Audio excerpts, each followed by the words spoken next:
Hi guys, Miss O'Connell here. So today we're going to start with the midterm exam review, and we're going to begin with the first unit that we had discussed, which is kinematics. So I suggest that you write down what you feel you need to. A lot of this is obviously review, but it's been a while since we've talked about it, so I suggest that you write some information down as well. Okay, so kinematics is a fancy word for the study of motion. Okay, so basically,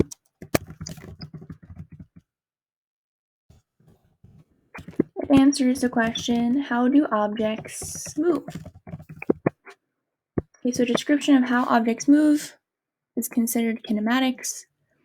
Kinematics is a mathematical analysis of an object's motion. Within kinematics, we look at two specific types of quantities.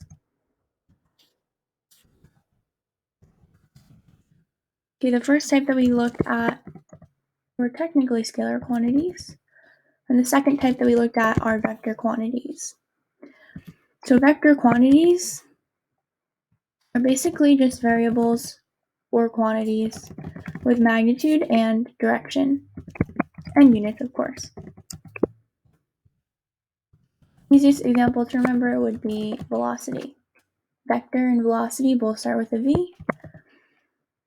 The next type of quantity in which we talked about was a scalar quantity. Scalar quantities are variables with magnitude and units only, meaning that the path of motion, or the path taken by the object, does not affect the calculation of that quantity. And the best known example would be speed, because speed relies on distance. Okay, distance is a scalar quantity, therefore speed must be a scalar quantity. Okay, vectors, when we have two vectors in the same direction, we can add them. Two vectors in opposite directions, we subtract them.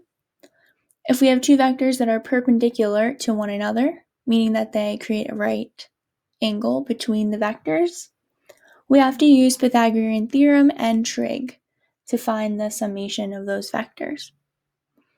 Scalar quantities, because they are not path dependent, such as energy, we do not need to consider or include direction when we calculate a scalar quantity or label a scalar quantity.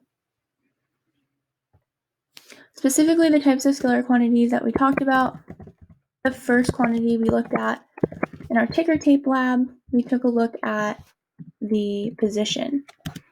Okay, so we pulled that ticker tape fast and then slow and then fast again, and we marked the position versus time on a piece of tape. Those dots on the tape, which you guys named yourself, okay, just described or mapped out the location of an object as measured from a reference point, okay, which was the first segment of dots on that tape. Okay, so position, we use the variable x to represent. Position is just the location of an object as measured from a specific reference point. Next, we took a look at distance, which sometimes you'll see labeled as s, okay, but you could also see it labeled as lowercase d, or in some cases, x, okay, which I dislike and think is misleading, but you will sometimes see distance represented by the variable x as well. And the distance an object travels is basically the total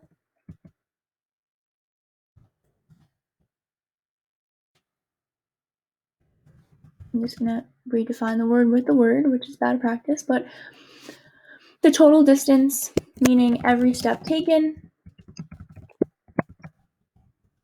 along an object's path of motion from start to finish. And as we said, distance is a scalar quantity,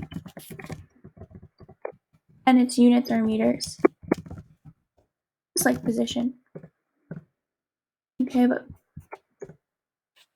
Next up, we have change in position, which we call displacement. And we use a delta x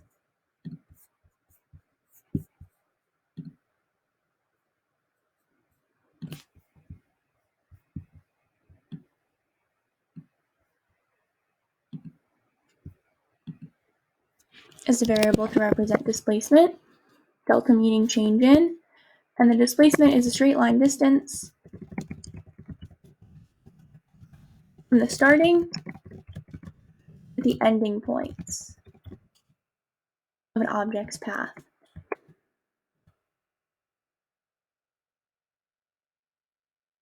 Okay, it is independent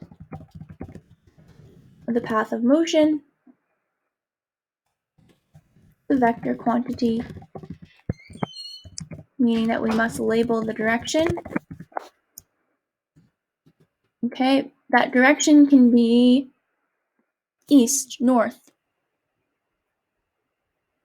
west, south. Okay, we can also say that it's positive, negative, or there can be no displacement, 0. Okay, so displacement can be positive, negative, it can be 0. Okay, displacement is 0 if the object begins and ends at the same position. So in the situation in which an object is running or moving around a circular track, if that object begins and ends at the same position, the object has 0 displacement. Okay, if an object is at a point that's below or to the left of its starting point, its displacement would be negative.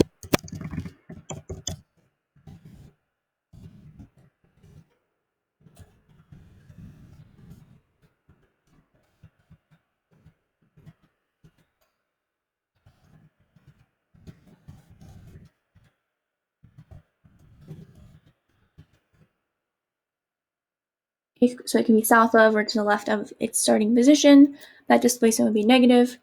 Okay, and vice versa. If an object is above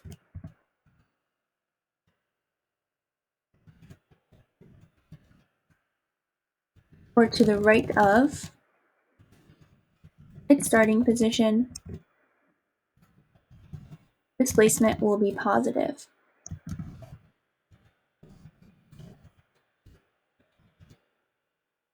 And the units for displacement, just like distance, is meters. Okay, the difference here is that distance is a scalar and displacement is a vector quantity. As we stated before, speed is also a scalar quantity. We usually use an S or a V to represent speed, and speed is the total distance traveled over the total time of travel. Okay, so basically it's the rate of change of the distance. If an object stops in its path, so you stop at a rest stop on your way to the University of Delaware, the time that it takes you to stop at the restaurant, grab yourself a Starbucks, head to the bathroom, right? That time is included in the calculation of your speed for the entire trip. Just like in a cross-country race. If you pause during the race, that pause is still counted in your overall time and it'll be used to calculate your speed. So whenever there is a pause in the total time and you're asked to find the speed for the entire path, you must include that pause in your calculation. So it's distance over the total time. Basically, what speed does is it's basically an indication of how fast an object is moving without considering the direction that it's moving. So it describes how fast an object moves with no indication of the direction.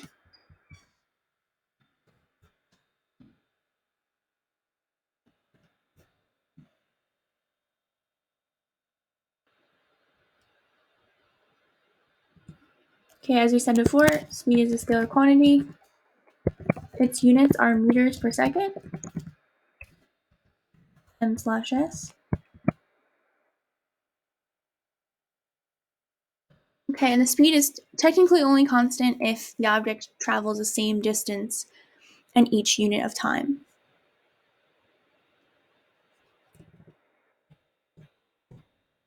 The vector version of speed would be velocity. Use the variable v to represent velocity. And basically, velocity is the displacement traveled over time. Okay, it's the rate of change of displacement. So, in turn, it describes how fast an object is moving and in what direction.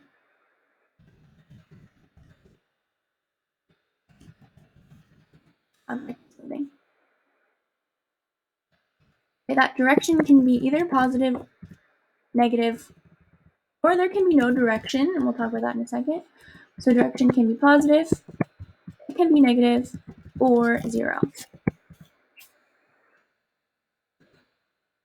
Okay, if velocity of an object is 0,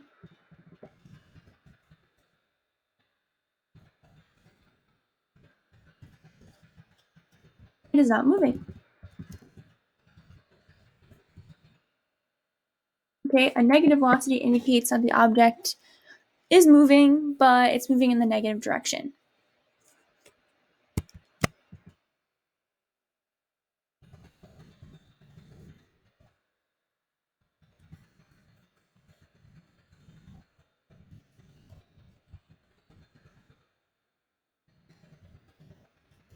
Okay, and a negative direction is assigned based on a reference frame, but usually, typically in a problem, it's either left or down. Okay, our units here are the same. Our units are meters per second.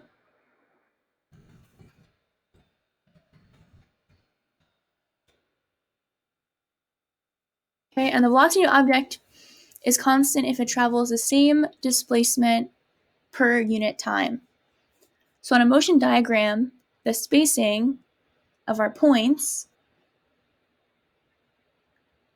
would be equidistant, meaning that each point is an equal distance away from the next point.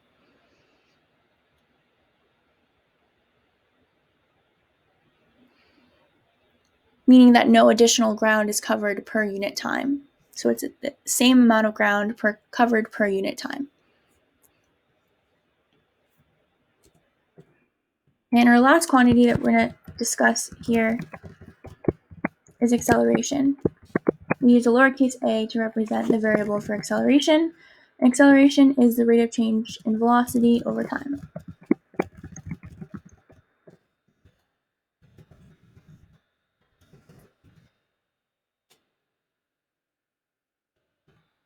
We now know from this unit, or a previous unit in dynamics, we can determine the direction of acceleration by looking at a free body diagram.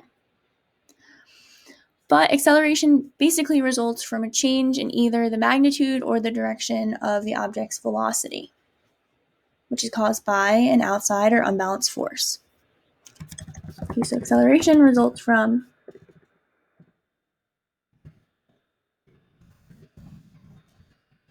change in either the magnitude, meaning the value, or the direction of an object's velocity. So that object can speed up, slow down, or change direction to be considered accelerating. So an object's moving in a circle, even if it's moving at the same speed the entire time, if it's changing directions, that means that it is accelerating, and every instant it moves around the curvature of that circle. Acceleration is also a vector quantity, and the units are meters per second, or meters per second squared. Okay, and what that means, okay, if an object has an acceleration of 5 meters per second, Right, in words, what that means is that every second, the velocity of the object will increase by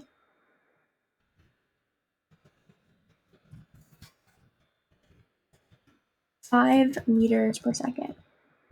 Okay, so every second, its velocity will increase by 5 meters per second if the acceleration is 5 meters per second squared. So after the object starts at rest, after 1 second, its velocity will be 5 meters per second. After 2 seconds, its velocity will be 10 meters per second.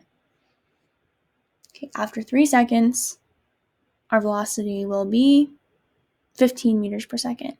Right? So every second that the object's traveling, its velocity is increasing or decreasing by that constant value each time interval. The acceleration of an object can be constant.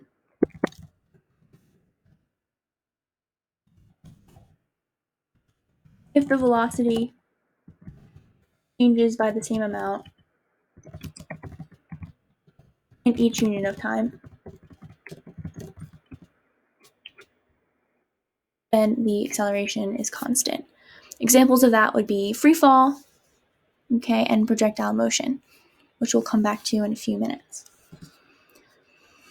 Acceleration itself can be positive, negative, or zero.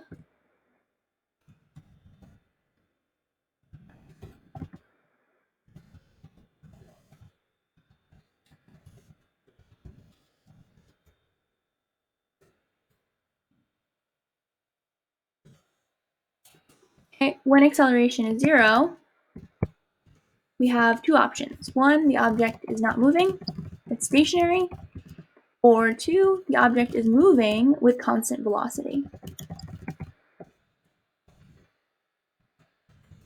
Meaning that the velocity remains the same through each time interval, so there is no rate of change in the velocity over time. Acceleration is usually negative when the acceleration vector points in the negative direction. There are two situations in which that is true. The first would be if you have, let's say you have an object moving in the positive direction, so it could be to the right along a horizontal surface, but it is slowing down. Okay, so if the object's moving in the positive direction, that means that the velocity is positive, but it is slowing down, so that means that the net force is in the negative direction, so acceleration would be in the negative direction. Right, slowing down means that velocity and acceleration have opposite signs. Okay, so if velocity is positive, acceleration must be negative. That next situation in which that would be true is if the object is moving in the negative direction, meaning to left along the horizontal surface, and it is speeding up.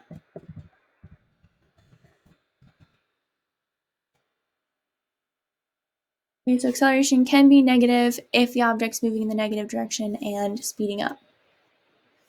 Okay, speeding up means that velocity and acceleration have the same signs. If they must have the same sign and velocity is negative, acceleration has to be negative. Okay, so again, to determine if an object is speeding up or slowing down,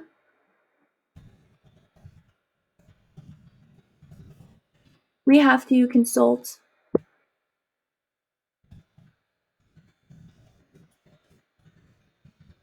the directions of the velocity and the acceleration.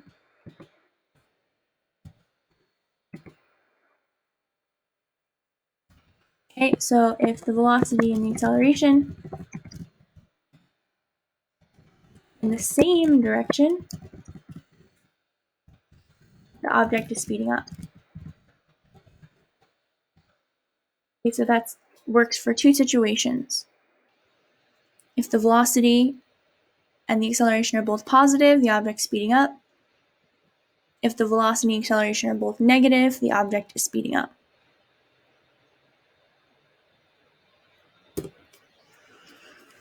the opposite is true as well. So if the velocity and acceleration are in opposite directions,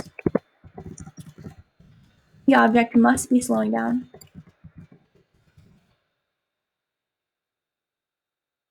Okay, and again, we can determine the direction of the acceleration by looking at a free body diagram. If the velocity of the object, so the direction it's moving, and the direction of the net force, aka the acceleration, are in opposite directions, the object is slowing down.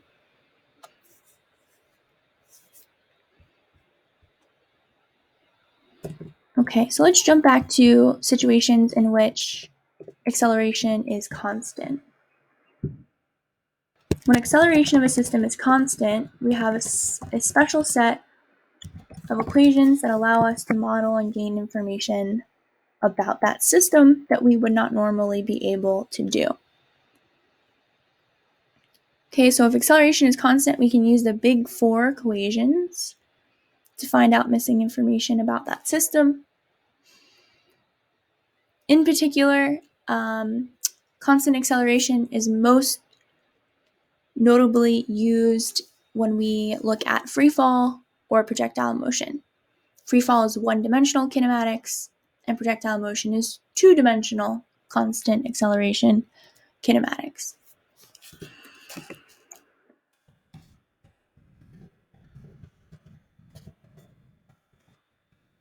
So we're going to start out with freefall.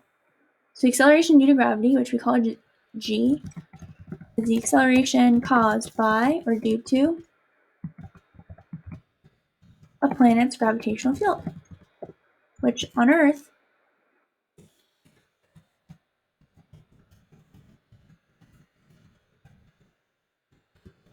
all objects undergo the same acceleration rate in the absence of air resistance, of course, or other resisted forces.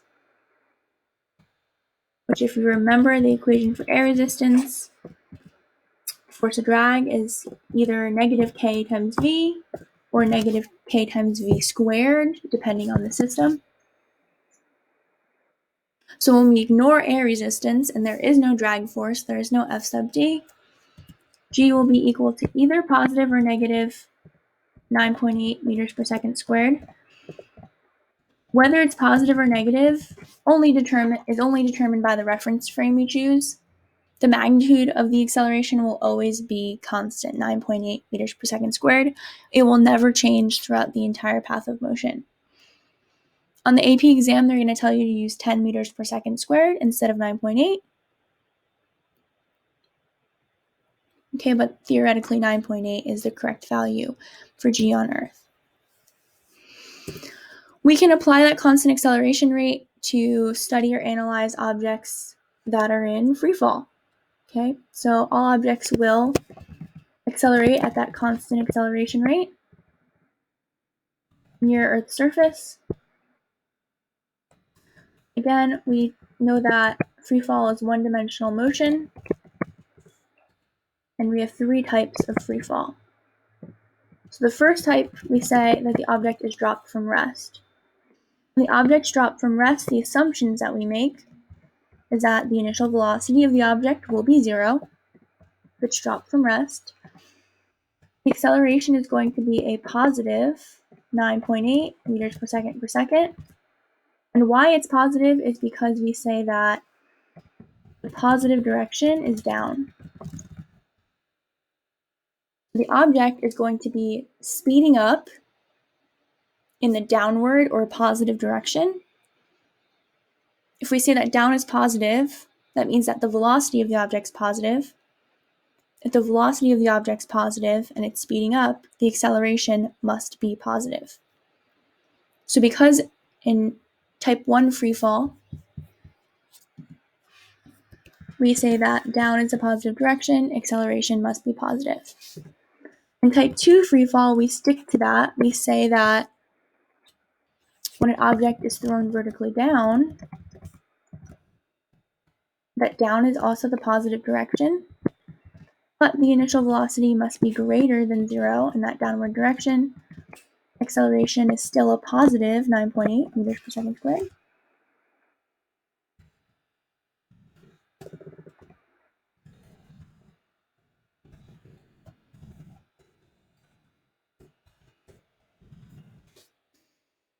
Because the object speeds up as it moves towards the ground.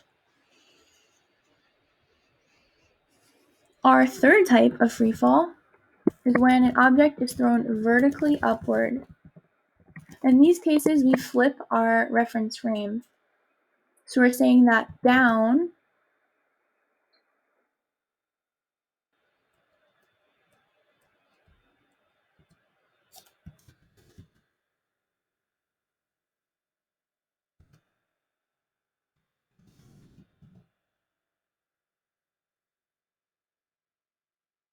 up.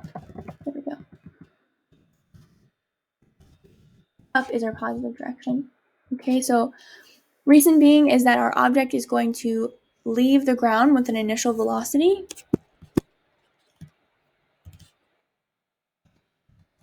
that's greater than 0. As it's moving up, as it's moving in the positive direction, it's slowing down. So if the object is moving in the positive direction, but it's slowing down, velocity and acceleration must have opposite signs. So acceleration must be negative 9.8 meters per second. Once it reaches the top of its parabolic path, the velocity is 0 for an instant. As it begins to move down, which will be the negative direction, it speeds up.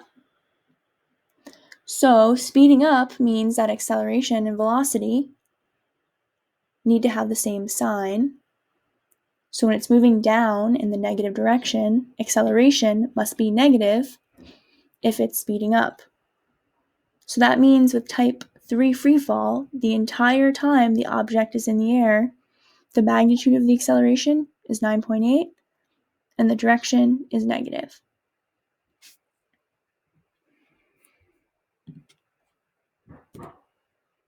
Okay, for any type of constant acceleration problem, including free fall, we can use the big four equations to solve. Okay, and this is only applicable if A is a constant value. The equations we have, the big four, we have V equals V naught plus A times T.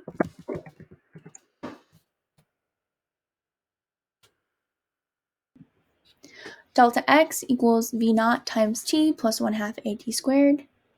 V squared equals V naught squared plus 2 times A times delta X. And our last equation, delta X equals the initial velocity plus that final velocity divided by 2 multiplied by the time. Okay, so it's that entire sum divided by 2 and then multiplied by the time. With freefall, we can change delta X to delta Y because technically it's one-dimensional motion and it's only in the Y direction.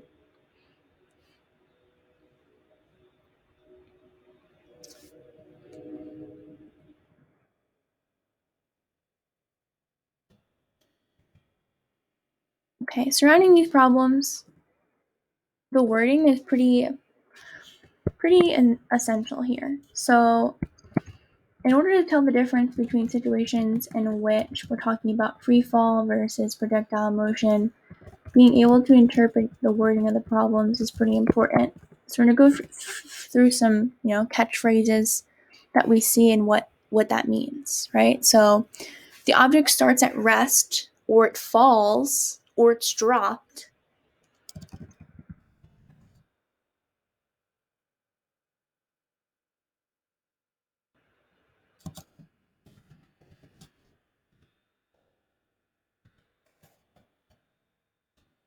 We assume initial velocity is 0. If the object comes to a stop, then the final velocity is 0. If we don't see the words comes to a stop, you cannot assume that it comes to a stop. When the object hits the ground, It doesn't come to a stop. So you're asked to find the velocity of an object as it hits the ground because of the force of gravity. The final velocity is not zero. Okay, so again, the final velocity of an object that is falling or in projectile motion just before it hits the ground, its velocity is not zero. Not zero. You have to find the velocity. If the problem reads and determines that the object is moving with a constant velocity, there is no acceleration. So in terms of forces, all the forces would be balanced in your free body diagram if the velocity is constant.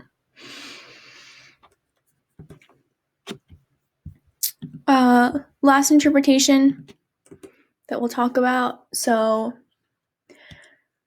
if you're given a multiple choice or even an open-ended problem on the AP exam or on your midterm that is an object that's falling or an object that's launched at an angle from the ground, or it's launched horizontally off a table and there is no value of G mentioned, and there's also nothing about air resistance mentioned, you assume that G is 10 meters per second squared.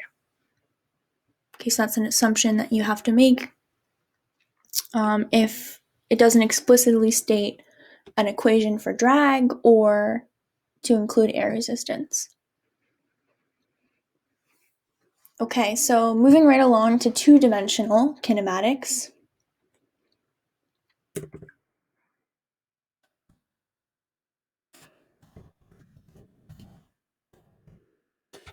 Let's talk about projectile motion. Motion in two dimensions.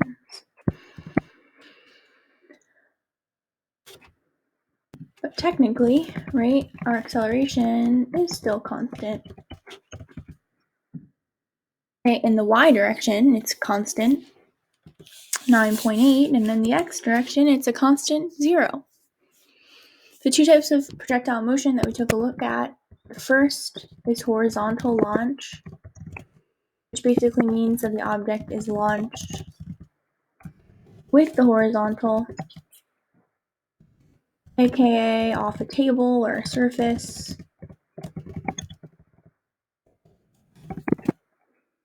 and it begins at its maximum height.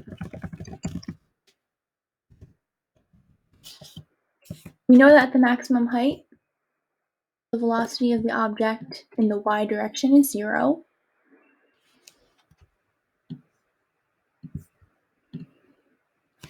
So we assume that the initial velocity in the y is 0.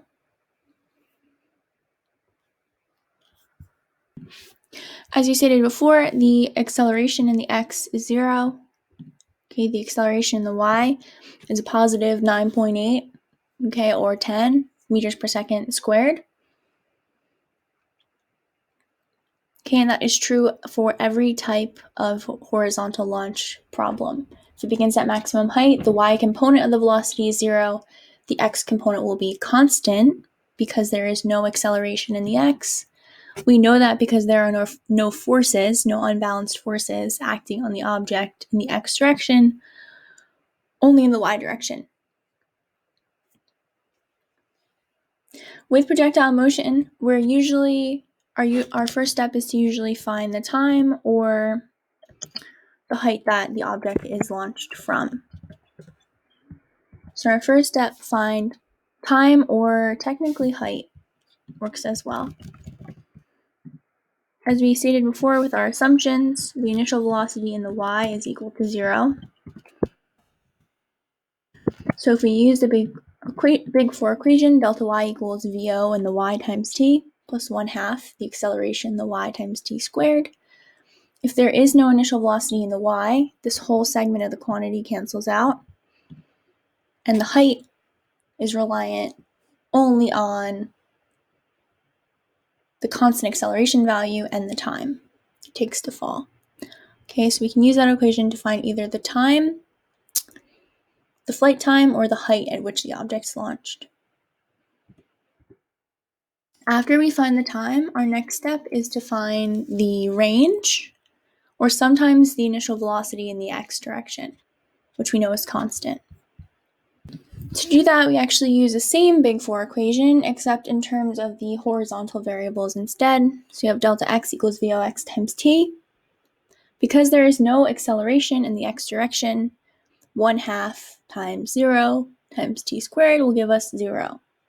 So we can use that equation to either find the range, how far from the table the object lands, or the initial velocity of the object, its x component.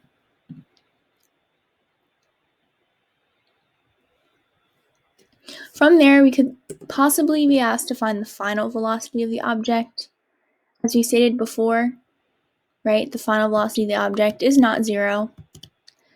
To find the final velocity of the object in the y direction, we would need to use the equation v squared equals vo squared plus 2 times a times delta y. Okay, and the x component of the final velocity would be the same as the x component of the initial velocity because there's no acceleration. So the x component of velocity would not change. Our last step would be to use Pythagorean theorem to find the magnitude of the x and the y components of the final velocity.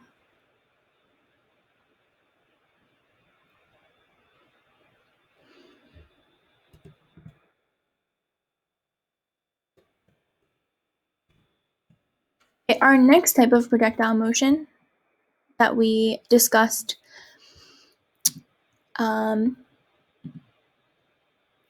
is non-horizontal launch.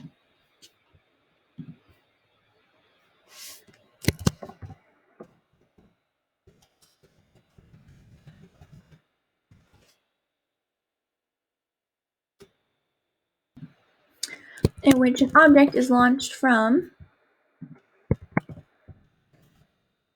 or launched at, an angle with the horizontal. It has two components.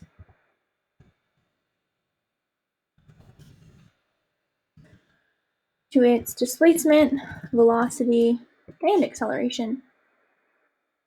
But the time, of course, is scalar, so it will remain constant in both those dimensions. The assumptions that we can make here are, well, we know the acceleration and the x and the y will not change. The acceleration in the x will still be 0. The acceleration in the y is going to be 9.8 or 10 meters per second squared. But in this case, the acceleration is negative because as the object moves in the positive direction, it is slowing down. As it's moving in the negative direction, it's speeding up. So acceleration will be negative throughout the entire path of motion based on the reference frame that up is positive and down is negative. Okay, so our assumptions, we only really know the x and the y components of the acceleration. Next, we have to find the initial velocity. So you break initial velocity into components using vector component formulas. Okay, so we have the initial velocity in the x will be the initial velocity times the cosine of the angle. The y component will be the magnitude of that velocity multiplied by the sine of the angle, and the angle is measured with the horizontal. Similar to horizontal launch, our first step is to find time or sometimes the change in height. Usually if the object is launched from a height, it actually lands at that height as well. So the total change in the displacement vertically is usually 0, right? If it's caught and thrown from the same height, or is kicked and lands at the same height, we can assume that delta y is 0. So we plug in what we know about the initial velocity in the y direction, we multiply by time, plus 1/2 a in the y times t squared. Don't forget to make a negative. Okay, usually there we find t, the time. Once we find time, we can plug that into the range equation, which does not change from the version from horizontal launch. Okay, the only difference here is instead of finding the final velocity, For non-horizontal launch, we're usually asked to find the maximum height above the ground or some reference point that the object reaches. Easiest equation to use to do that is v squared equals vo squared plus 2 times a times delta y, where delta y is the maximum height. Okay, we know at the maximum height that the y component of the velocity will be 0, and we found the initial y component in our first step. So we can solve for delta y. Okay, so that pretty much sums up all of kinematics. Average values, constant values, free fall, one-dimensional, two-dimensional. The only thing not in this video is graphs, okay, which I plan to post a separate video for you to watch. As you can see here, these graphs correlate to projectile motion. Okay, so the position is changing over time. Okay, our velocity is changing in respect to time. Its slope is constant, so we know our acceleration is constant. Okay, so in addition to this video, there's a second video corresponding to graph analysis. Please watch that as well.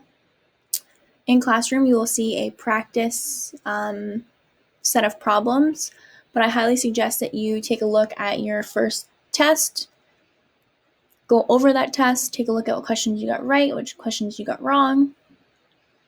Okay, and do corrections on that first test following this video.